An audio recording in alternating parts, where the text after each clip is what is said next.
이종건 실장과 함께 용진당 시작하겠습니다. 어서 네, 오십시오. 안녕하십니까, 이종훈입니다. 예. 여성의 마음을 잡는 건 나이를 뛰어넘어서 핸드백입니다. 핸드백이 최고죠. 드려요? 네, 아니요, 여성이요, 여성. 여성의 마음. 예. 또 그렇구나. 네네. 자, 우리가 저 장훈재 박사도 계시고 해서 조금 초스피드로. 진행을 좀 빨리 해야 되겠습니다. 네.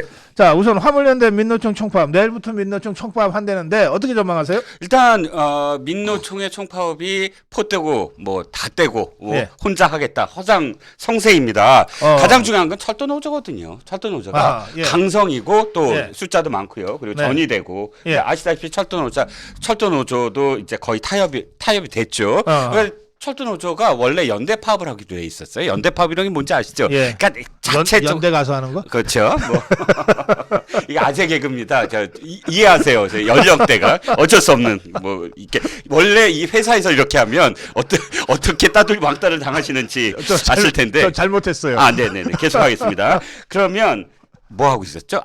철도 노조가 연대 파업을 하기로 했다가 지금 뭐 타협이 됐다 이런 소리가 들려요. 무슨 소리냐면 이거 뜨거 여기 계속했다가는 큰일 난다라는 조합원들의 이 목소리를 지도부가 받아들일 수밖에 없었고요. 그러면 어쨌든 지금 민노총이 지금 자기네들이 불리하다라는 거를 어떻게 지금 보이냐면 갑자기 시민단체들한테 돈 내나 그러는 거예요. 어허. 신문 광고, 여론조사에서 밀린다. 신문 광고를 내겠다. 그러니까 지금까지 뭐 민노총이 무슨 신문 광고 그래봤자 무슨 뭐 경향이나 뭐 이렇게 뭐 옛날에 뭐 실렸겠지만 네. 그럼에도 불구하고 이렇게 신문 광고를 내겠다 뭐 이렇게 나오는 건 네. 여론조사에서 완전히 완벽하게 밀리고 있다라는 거를 지금 얘기하는 거고요. 예. 어차피 내일입니다. 내일. 윤 대통령이 업무 복귀 명령을 국무회의에서 한다 안 한다 뭐 지금 현재 그런 상태인데 일단 선언을 해놓고 그쪽에서 사실 이렇게 와해되면 그리고 또 현장에 복귀하면 사실은 계속할 이유가 없지 않겠습니까? 그 순리대로 가는 것이고 그 상황에 따라서 민노총이 어떻게 대응을 하느냐 뭐 인데 민노총은 이미 동력을 다 잃어버렸다라는 겁니다. 윤석열 대통령 지지율은 왜 올라가는 거예요? 윤 대통령 지지율은 딱 한 가지죠. 네. 일을 제대로 하네? 어허. 라고 보이는 거예요. 무슨 일? 네. 사실 여러 가지가 겹쳐 있지만 지금 민주당에서 그렇게 얘기하는 게 뭐예요?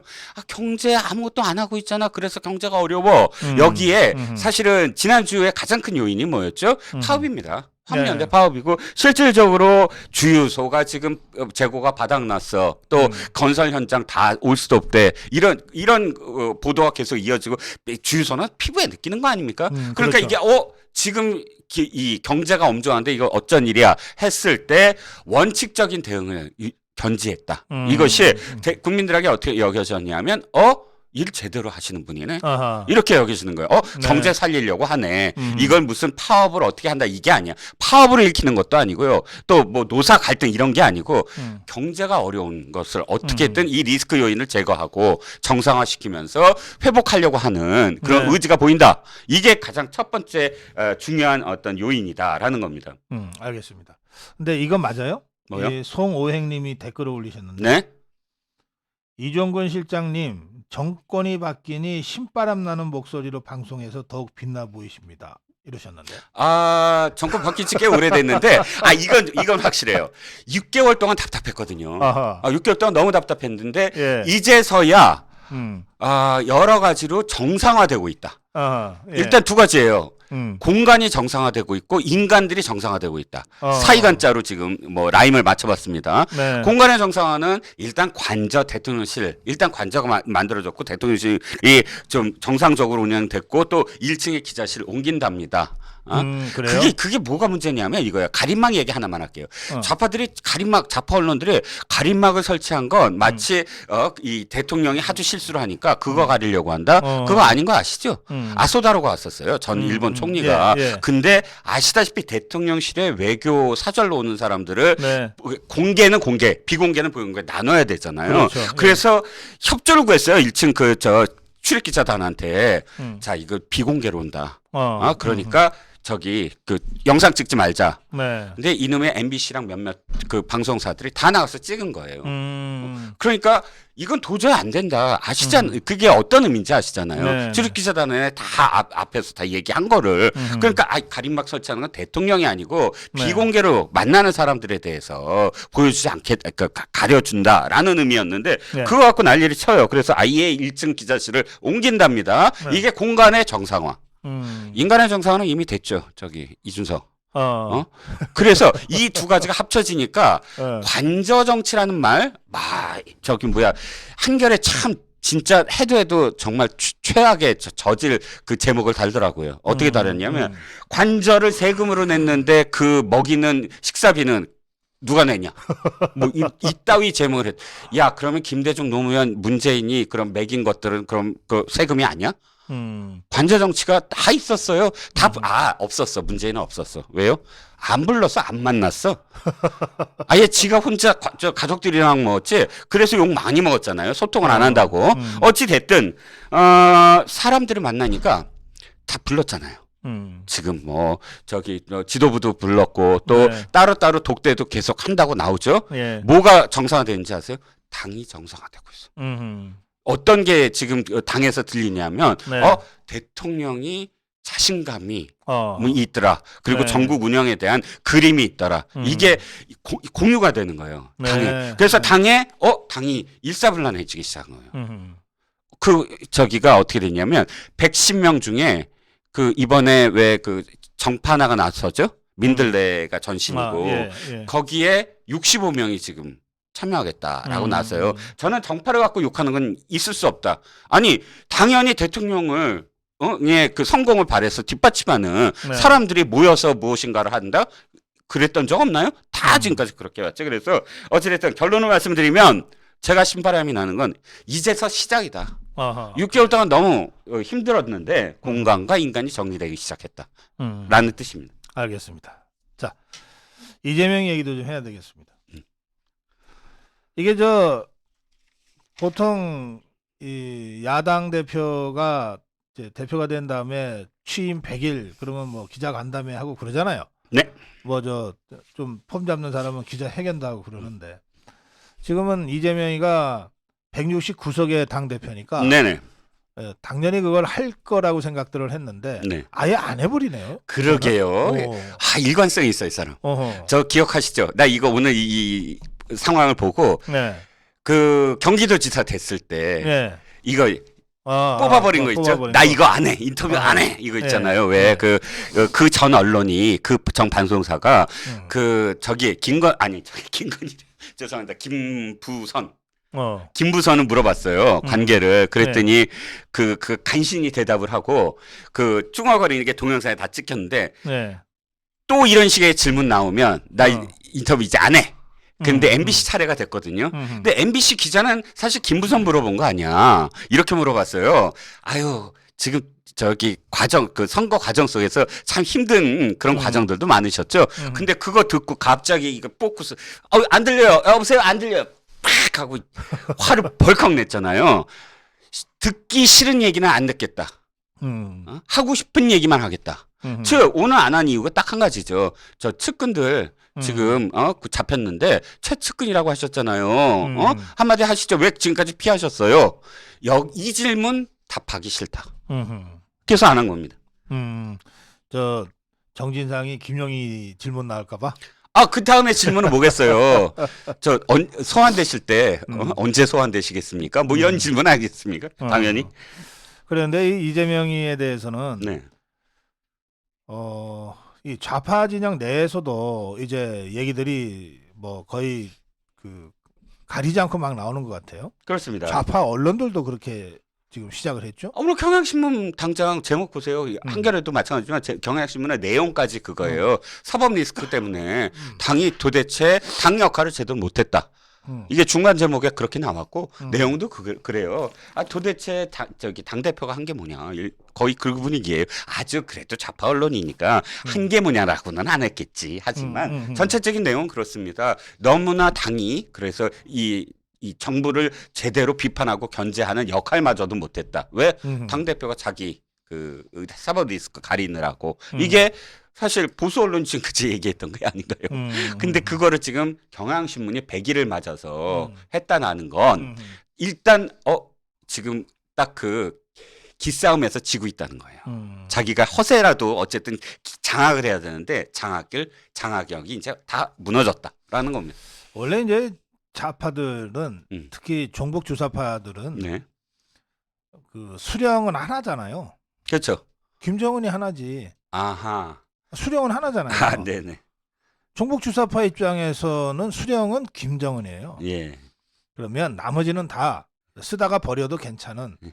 그런 허접한 그 이 수단들이라고요. 네네, 문재인이 말 안 들으면 소대가리라고 해버리고 이재명이 이거 아닌 것 같으면 언제든지 갈아치울 수 있는 게 이 종북 주사파들의 그 이 사고방식 아닙니까? 그렇죠. 그러니까 지금 제가 네. 이 좌파 언론들까지 나서기 시작했다. 네, 이 더불어민주당 안에서 반명계, 뭐냐면 이낙연 쪽에 있었던 사람들이 이재명을 이제 비판하기 시작한 거는 뭐 그건 네. 뭐 늘 있는 정파 투쟁이다라고 아, 그럴 수 치고, 있다고 치고요. 그러나 좌파 언론들이 이렇게 얘기를 시작했고, 그다음에 그 좌파 지식인들이 얘기를 시작했다는 거는 네. 야 저거 갖고는 안 되겠다. 저거 따라가다가는 우리가 다 죽겠다. 그렇죠. 더 나가면 저거 계속 두다가는 이 김정은 수령님한테 해가 되겠다. 이런 식의 발상을 종북 주사파들이 지금 하게 된 것 아니냐? 저는 그렇게 느끼거든요. 그렇죠. 그게 이제 가장 큰 어떤 이유일 테고 두 네. 번째는 내가 죽겠다. 전부 다 각자 아하, 도생이죠. 예. 언론도 마찬가지고 각자의 어떤 특히 문재인이 저는 제일 이러다 내가 죽겠다라는 생각이 들었을 거예요. 어허. 왜냐하면 일단 지난번에도 제가 말씀을 드렸지만 네. 서운이 저렇게 되면 이제 곧 난데 당이 나를 보호해 줘야 되는데 이 당은 도대체 이재명 사법 리스크 그 말도 안 되는 걸 갖고 어쨌든 지켜주느라고 자기 신경 쓸 여유가 없잖아요. 아하. 그러니까 좋아요를 뭘 눌렀어요? 정남규 스타일이다. 넌 사이코다. 완전히 그 사이코패스잖아요. 정남규 살인마잖아요. 그래갖고 딱 누르고 일단 신문들한테 사인을 보내줘. 나 살려라. 나를 이제 방탄해야 된다. 그러니까 각자 도생입니다. 이제 모든 그 이 주체들이 이제 일반 의원들은 다 이제 생각을 할 거 아니에요. 친명도 그게 중요한 게 아니라 나 공천 받으려면 지금부터 어떻게 해야 되지? 나 살아남으면 어떻게 되지? 살아남기 위해서 지금 발악을 해야 되는 상황들이죠. 그렇지. 예. 아니 저 168명 네. 이재명이 빼고 168명의 더불어민주당 국회의원한테 너 이재명을 위해서 국회의원 배지 떼고 감옥 갈 생각 있냐? 한 명도 없겠죠, 당연히. 예? 그렇죠. 한 그렇죠, 명도 당연히. 없겠죠. 예. 예. 그러니까 지금 이재명이가 이게 더 이상 버티기 어려운 상황으로 간다라고 판단하면 거리를 둘 수밖에 없어요. 박범계가 진짜 골 때렸었어요. 박범계. 박범계가 아직 살아 있나? SNL 코리아 아시죠? 그 왜 그 저 SNL 어. 미국의 그 뉴욕에서 하던 그런 그 코미디가 우리나라로 라이센스로 와갖고 하는데 거기 최근에 출연을 했어요. 근데 저 이 옆에 있는 개그맨이 이렇게 물은 거예요. 자, 16강에 우리 축구가 들어가는 대신 이재명 당대표가 기소되는 걸 원하십니까? 아니면 16강에 떨어지는 대신 이재명 당대표가 불기소하는 걸 원하십니까? 했더니 바로 16강에 들어가야죠. 이렇게 대답을 했어요. 아니 좀 웃기면서도 좀 당대표도 좀 살릴 수 있는 그런 대답도 있을 거 아닙니까? 근데 그 바로 16강 하고 뭐 불기소 그러니까 기소하는 걸로 하는데 단지 이게 이상하니까 말이 분위기가 이상하니까 그래도 이재명 당대표는 기소돼도 충분히 그 소명하실 겁니다. 이렇게 덧붙였습니다. 근데 이미 기소된 거 아닌가? 그게 선거법으로? 그렇죠. 기소는 됐는데 뭐 전체적으로 다른 어떤 대장동 뭐 이런 것까지 포함을 해야죠. 알겠어요. 네. 뭐 박범계나 이재명이나 이게 누가 더 찌질한지는 제가 구별이 잘 안 되네. 그렇습니다. 자, 그건 그렇고 지금 이제 이 대장동이 이제 그 몸통인데 네. 그 이재명 관련된 사법 리스크의 몸통이 대장동이잖아요. 네네. 근데 이제 대장동 문제를 가지고 남욱이하고 김만배하고 뭐 이 법정 공방을 벌이고 있단 말이에요. 네네. 근데 이제 남욱이는 지금 법정에서 주장을 하기 때문에 네. 나무기가 거짓말을 한다면은 이게 위증죄가 바로 되거든요. 그렇죠. 그래서 이 나무기는 지금 배수진 치고 지금 얘기하는 셈이에요. 네네. 자, 이 나무기와 김만배 이거 어떻게 보십니까? 일단 각각 서로 변호사가 그러니까 신문하듯이 서로 네. 지금 증인 신문하고 있습니다. 네. 그러니까 김만배 측이 이제 남욱의 증언을 탄핵하기 위해서 변호사가 집요하게 계속 물어봐요. 지금 김만배 얘기를 다 이게 들었다고 하는데 실제로 기억이 맞느냐, 그리고 그걸 다 확인해 줄 수 있느냐, 기억을 이제 계속 추궁하면서 탄핵을 하려고 해요. 네. 자, 김만배는 뭐 때문에 그러겠습니까? 음. 제가 보기에 이재명을 구원하기 위해서 아니에요. 이재명을 구원해 줄 이유가 없어요. 김만배는 왜? 이재명이 대통령 될 거 아니니까. 뻔히 보이잖아요. 뭐 그런다고 어쩐다고 해도 5년 후야. 5년 동안 무슨 일이 어떻게 될지 몰라. 그럼 김만배가 지금 구해야 될 건 뭘까요? 428억 플러스 저기에요. 그 분양이. 지금까지는 개발 이익이거든. 700억은 뭐 700억 준다. 이재명 몫이다. 이건 개발 이익이에요. 지금 아직 검찰이 손을 안 대고 있는 게 분양 이익이에요. 분양 이익이 기본적으로 최저 3천억 이상이거든요. 다 합치면 이쪽 이 화천대유 애들이 다 가진 게 조가 넘어요.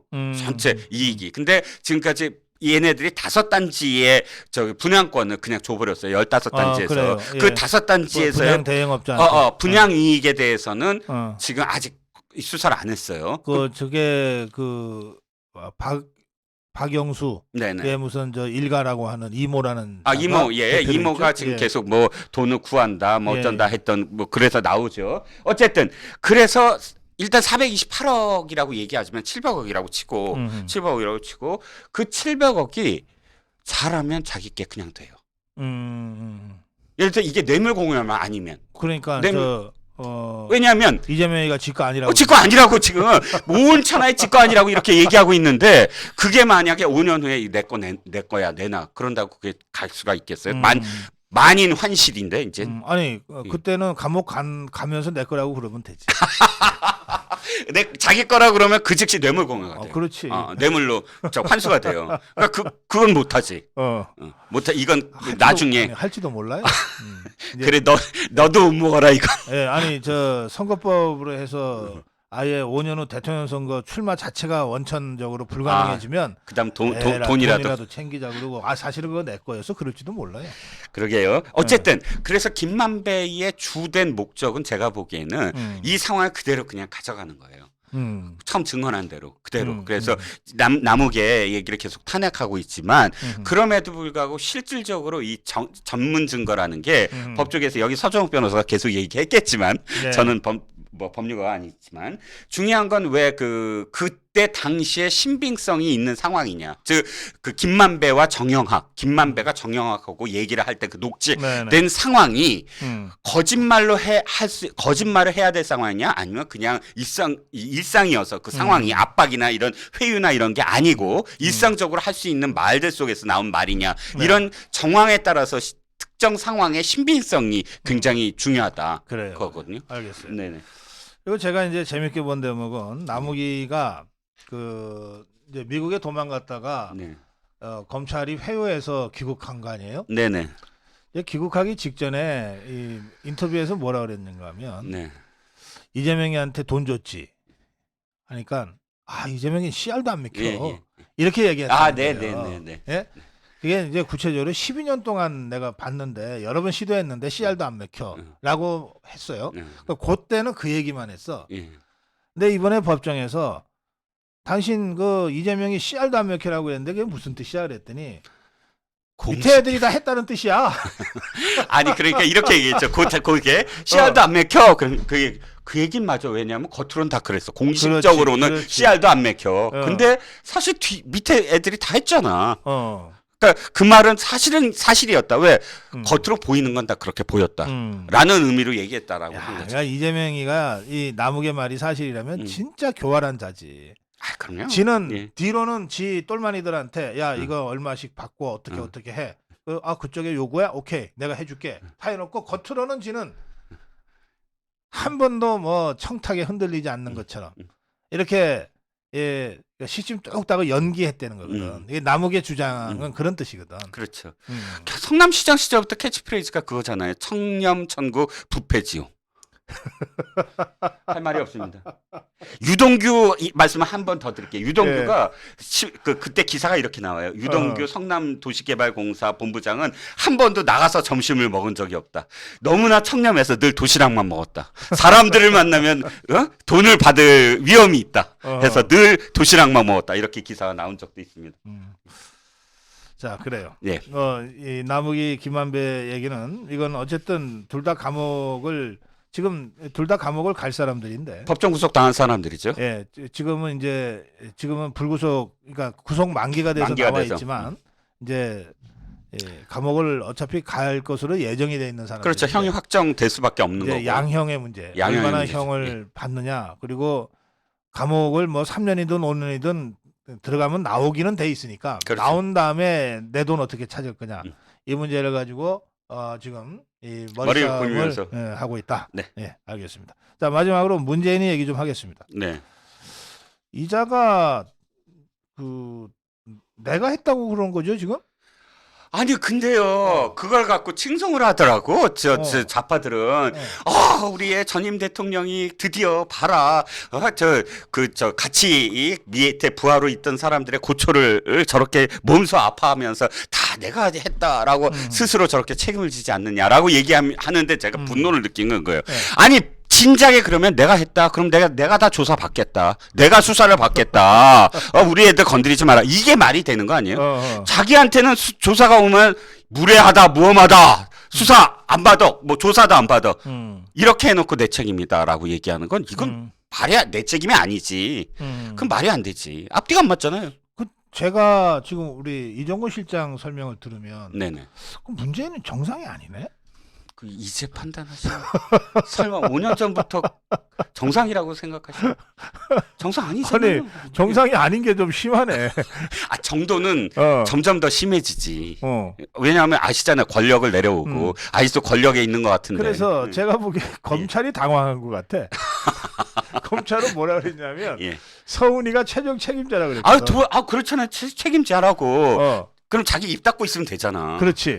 근데 갑자기 지가 했다 그러니까 검찰이 얼마나 당황했겠어요. 그러게요. 그러니까 사실 그것도 말이 안 되고 또 아니 정말 말이 안 되는 게 이거예요. 아니 그 얘기를 그럼 진작하지. 이게 정치 쟁점화 됐을 때 하는 게 맞잖아. 근데 서훈이 구속되기 전날 사법부가 그걸 고민하고 있는데 도를 넘지 마라. 그럼 사법부에 경고한 거 아니야. 사법부한테 도를 넘지 마라 그런 거 아니에요. 그러니까 구속영장 떨어지니까 또 말을 해. 그 아까운 인재를 뭐 서훈을 어떻게 저떻게. 아니 사법부에 쭝얼쭝얼 거리는 전직 대통령도 있습니까? 옛날에 게이트가 있을 때 모든 전직 대통령 또는 대통령 말기에 이렇게 얘기했어요. 검찰의 수사 재판에 저기를 기다리겠다. 지켜보겠다. 이게 원래 해야 될 말이지 전직 대통령이. 그 아이유님의 댓글이 아주 멋있네요. 네.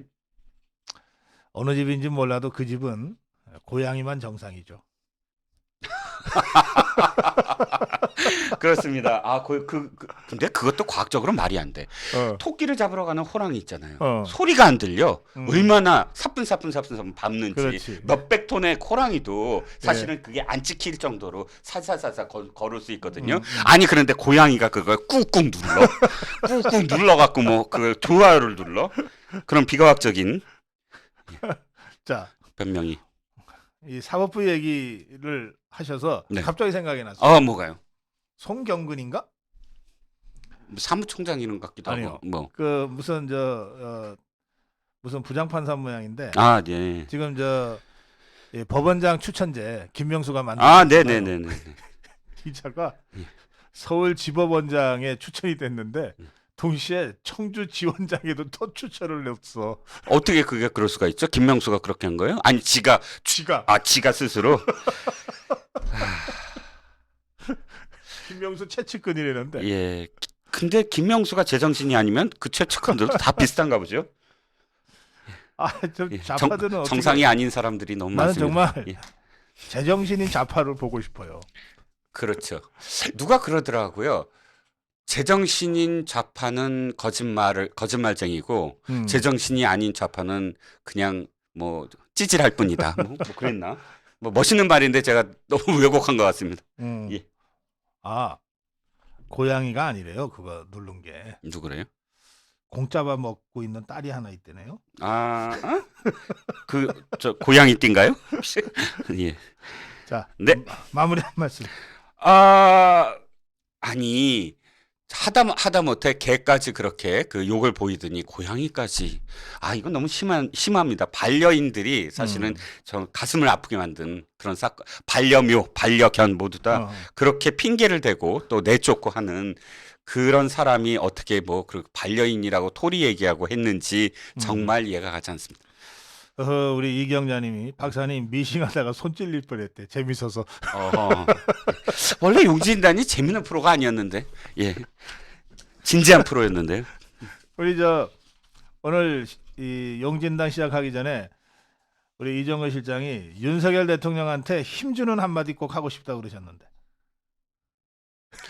그랬나요? 예. 예. 관저 정치를 진짜 제대로 한 사람이 처칠입니다. 처칠은 식탁 외교, 식탁 정치였어요. 그래요. 한 번 만나면 10시부터 밥을 먹었고 4시까지 밥을 먹었답니다. 술과 밥. 근데 그러니까 루스벨트가 이렇게 얘기했어요. 처칠은 알코올릭 맞다. 알코올을 좋아하는 사람이다. 하지만 나는 내가 가장 존경하는 영국인이다. 이렇게 표현했거든요. 술을 먹는다고 그렇게 윤 대통령한테 뭐라 그런다? 아니, 술을 먹고 뭘 어떻게 잘못한 일이 하나라도 있었습니까? 그게 문제가 아니라 지금 드디어 자신의 어떤 장기, 사람들을 자기 마음에 끌어들이고 또 사람들에게 이 자신감을 표현할 수 있는 그런 정치를 하고 있다라는 생각입니다. 잘하고 있다. 네. 예, 오늘 이정근 실장과 함께 진행했습니다. 용진단이었습니다. 고맙습니다. 네, 감사합니다. 예.